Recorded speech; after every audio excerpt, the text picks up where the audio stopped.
If you're experiencing issues with payment processing on Yardi systems, follow these steps to troubleshoot and resolve the problem quickly. Step 1. Check internet connection.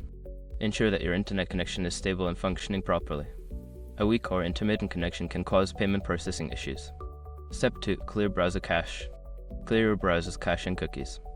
This can help eliminate any stored data that may be causing conflicts with the Yardi system. Step 3. Update browser. Don't continue before doing this. A lot of online accounts end up exposed in breaches without people even realizing it. Use SROC to constantly monitor your email and accounts and get alerted immediately if your information gets leaked online. It scans billions of breach records 24/7 in the background. And honestly, for a few dollars a month, it's something everybody should probably have. Link in the description. Step 4. Verify payment information. Double check the payment information you are entering, including card details and billing address. Incorrect information can lead to processing failures. Step 5. Contact support. If the issue persists after following the previous steps, reach out to Yardi's customer support for assistance. They can provide specialized help tailored to your situation.